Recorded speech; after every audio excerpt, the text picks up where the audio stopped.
तो हेलो दोस्तों, कैसे हैं आप सब? All good. आई होप सब कुछ बहुत बहुत बहुत अच्छा चल रहा होगा। तो हमने कॉस्टिंग के रिविजन्स बहुत प्यारे तरीके से कंप्लीट किए हैं और अब आपका अमित भाई आपके लिए लेके आया है फाइनेंशियल मैनेजमेंट के सारे चैप्टर्स के प्यारे प्यारे प्यारे प्यारे प्यारे से रिविजन्स।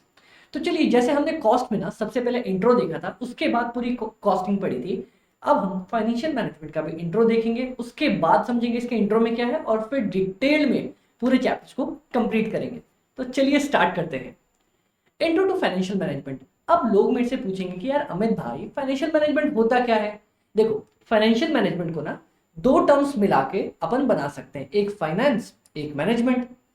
सीधी सी बात है, बिल्ली कौन? जो बिल्ली की तरह म्याऊं म्याऊं करती है ना। चलिए देखते हैं क्या होता है।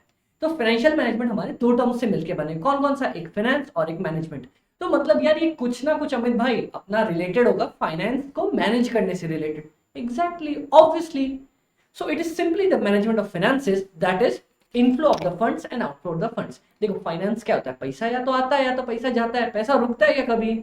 पैसा रुकता है क्या? नहीं, या तो पैसा आएगा या पैसा जाएगा। तो management of the inflow and outflow of the funds, तो बस इसको अपन बोलते हैं फाइनेंशियल मैनेजमेंट। और इसमें तीन ना इंपॉर्टेंट डिसीजंस आते हैं। कौन कौन से इंपॉर्टेंट डिसीजंस? एक सबसे पहला कि यार अपने को पैसा लेना तो है, तो कहां से उठाना है। एक बात बताओ, बड़ी बड़ी कंपनी जो खड़ी होती है, क्या उनके खुद के पैसे लगे होते हैं क्या? यार किसी के पास इतने पैसे नहीं होते। आज क्या अपने जो इतने बड़े मुकेश भाई हैं, मुकेश अंबानी जी हैं, इनको मुकेश अंबानी जी बोलना चाहिए, मुकेश अंबानी जी हैं, उनके पास खुद के पैसे क्या इतने? नहीं, उन्होंने मार्केट से उठाए, बहुत सारे बैंक से लोन लिया, इधर उधर से पैसा लिया। तो सबसे इंपॉर्टेंट चीज, पहला डिसीजन होता है कि अपन को पैसे कहाँ से उठाने हैं, कितने पैसे लेने हैं और कहाँ से लेने हैं। दूसरा, यार मैंने पैसे ले तो लिए, अब पैसे ले लिया, पैसे लेके उड़ा थोड़ी दूंगा। क्या करूंगा? बिजनेस कर रहा हूं तो ऑब्वियसली उसको इन्वेस्ट करूंगा। इन्वेस्ट कहाँ करूंगा? जहां मुझे अच्छे रिटर्न्स आ रहे होंगे।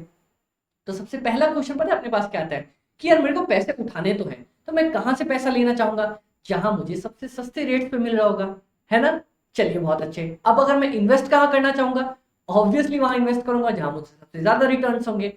अब इन दोनों के बीच में ना एक छोटा सा भाई हमारा आ जाता है। कौन सा भाई? मालिक, शेयर होल्डर्स, जिनके पास कंपनी के शेयर्स होते हैं। वो पता है वो शेयर्स में पैसे क्यों लगाते हैं? दो रीजन से। एक तो यार शेयर का दाम बढ़ेगा अगर कंपनी अच्छा परफॉर्म करिए।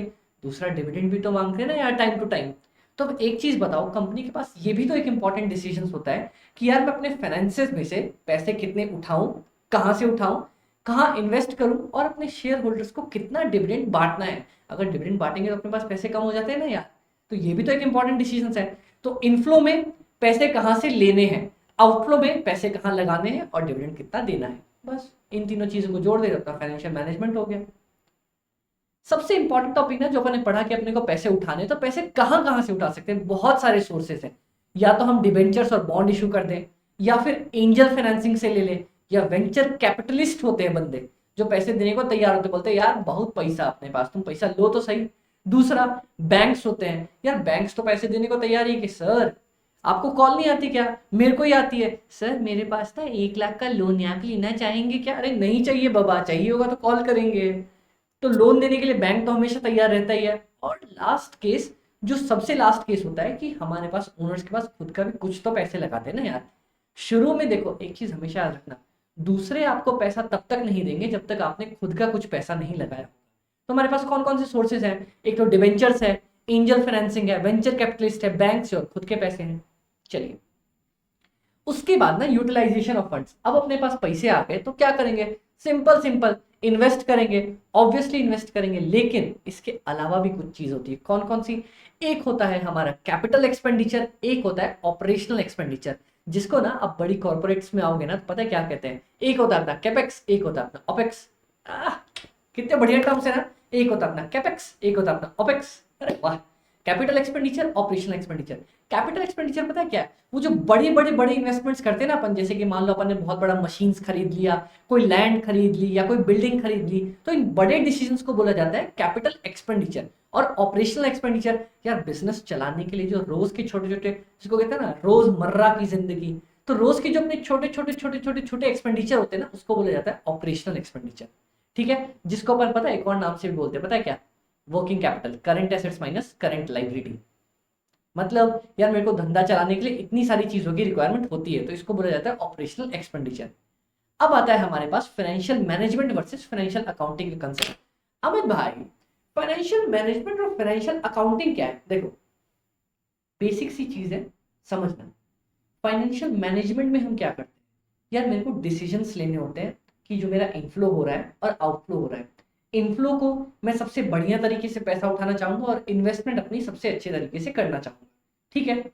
अब किसी भी कंपनी का डिटेल्स पता करने के लिए कंपनी के रिकॉर्ड्स जो मेंटेन किए जाते हैं ना, किस फॉर्मेट में, profit and loss, balance sheet, trading account, company के डाटा को प्रिपेयर करना फाइनेंशियल अकाउंटिंग होती है, और उस डाटा के बेसिस पे डिसीजन लेना इज आर फाइनेंशियल मैनेजमेंट।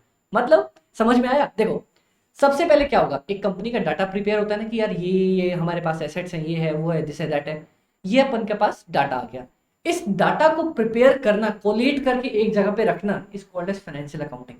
और अब अगर मैं इन्वेस्ट करना चाह रहा हूं, कहीं इन्वेस्ट करूंगा तो देखूंगा ना कि यार उसके एसेट्स कितने हैं, कंपनी अच्छी जा रही है नहीं, कहाँ इन्वेस्ट करने हैं। तो इन सारी चीजों में, इन सारों का डिसीजंस लेने के, इन सारी चीजों का डिसीजंस लेने के लिए ना, जिस चीज को अपन रेफर करते हैं उसको बोलते हैं फाइनेंशियल अकाउंटिंग का फॉर्मेट से अपन के पास बैलेंस शीट आ जाएगा। और जब फाइनली इनके बेसिस पे अपन डिसीजंस लेते हैं उसको बोला जाता है फाइनेंशियल मैनेजमेंट। देखो, financial accounting primarily focuses on the prompt collection, recording and presentation of the financial information को कलेक्ट करो, उसको प्रेजेंट करो balance sheet, trading, profit and loss के फॉर्म में, ठीक है। Financial management uses the information prepared by the financial accountant और accounting department to take the informed decisions। किस चीज के बारे में, यार इन्वेस्टिंग कैसे कहाँ करनी है, कितने फंड्स उठाने हैं, डिविडेंड कितना देना है, ठीक है। अब दोनों के बीच में ना एक और डिफरेंस है, कौन सा, भाई जल्दी से बता दो। एक डिफरेंस है कि अपनी अकाउंटिंग में ना अक्रूवल वाला कंसेप्ट नहीं पढ़ा था, यार इनकम अगर हो गई है लेकिन पैसे नहीं मिले तब भी वो मेरी इनकम है, एक्सपेंडिचर हो गए हैं, ठीक है, लेकिन अपन ने पैसे नहीं दिए उसके तब भी वो मेरा एक्सपेंडिचर है।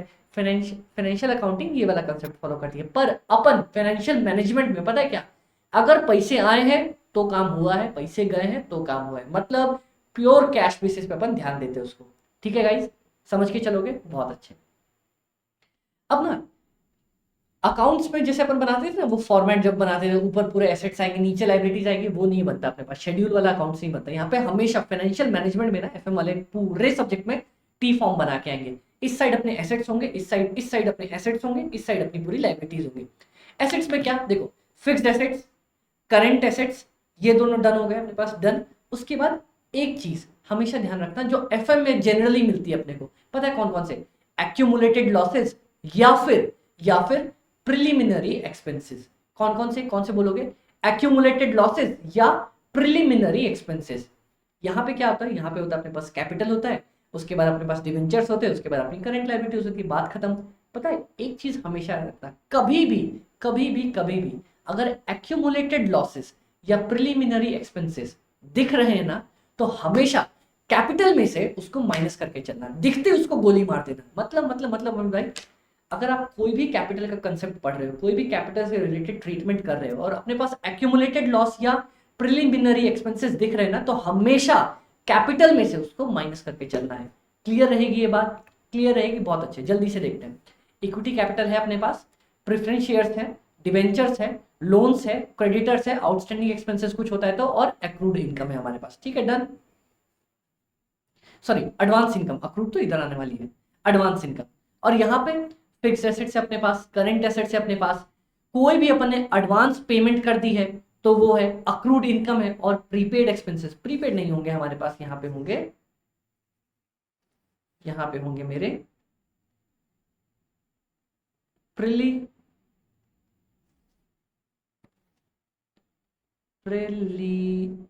हाँ आइए इधर, प्रिलिमिनरी एक्सपेंसेस या फिर जिसको अपन बोल सकते हैं एक्यूमुलेटेड लॉस। तो जब भी ये अपने को दिखेगा, अपन इसको हमेशा क्या करेंगे, इक्विटी शेयर कैपिटल और रिजर्व एंड सरप्लस तो इसके साथ ही जुड़ा होता है, उसमें से हमेशा माइनस करके आएंगे। डन। क्लियर है क्या आपने को ये बात? क्लियर है क्या? देखो, मैंने बैलेंस शीट का कंसेप्ट इसलिए पढ़ा ना क्योंकि अपन सबसे पहले चैप्टर जो स्टार्ट करने जा रहे हैं उसका नाम है रेशियो एनालिसिस। हर एक चैप्टर में ना, एफएम के हर एक चैप्टर में आपको कभी ना कभी रेशियो का नाम आ ही, जिक्र हो ही जाएगा उस बेचारे का। तो एक काम करते हैं, पहले रेशियो ही खत्म कर लेते ना, रेशियो खत्म करने के लिए अपने को बैलेंस शीट पता होना चाहिए। आप लोगों को अगर ये बैलेंस शीट का फॉर्मेट डन है ना याद, तो बैलेंस शीट का फॉर्मेट के बेसिस पे पूरा रेशियो एनालिसिस खत्म करेंगे और उसके बाद अपन आराम से फाइनेंशियल मैनेजमेंट के हर एक चैप्टर खत्म करेंगे। तो अपना इंट्रो खत्म होता है। इंट्रो में अपन ने बेसिकली कुछ नहीं पढ़ा, पता कि अपन ने पढ़ा कि फाइनेंशियल मैनेजमेंट किसको कहते हैं। इसमें 3 इंपॉर्टेंट डिसीजंस कौन कौन से होते हैं, पैसा उठाना, पैसा इन्वेस्ट करना, डिविडेंड देना। ठीक है, पैसा उठाने के लिए बहुत सारे तरीके कौन कौन से, वेंचर कैपिटलिस्ट, एंजल इन्वेस्टर, खुद के पैसे ले आओ, बैंक से उठा लो। और उसके बाद अगर अपने को इन्वेस्ट करना है, अपन पैसे इन्वेस्ट करना चाहते हैं, तो उसके लिए अपन ने देखा कि अपने पास कहाँ कहाँ अपन इन्वेस्ट कर सकते हैं, या तो कैपिटल एक्सपेंडिचर में या ऑपरेशनल एक्सपेंडिचर में। बात खत्म हमारे पास।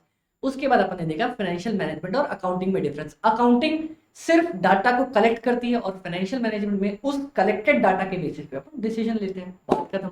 तो इस तरह से ना हमारा सबसे प्यारा इंट्रो खत्म होता है, अपने को पता चलता है फाइनेंशियल मैनेजमेंट क्या है। अब अपन स्टार्ट करेंगे रेशियो एनालिसिस, उसमें बैलेंस शीट और प्रॉफिट एंड लॉस का सबसे ज्यादा काम आने वाला है।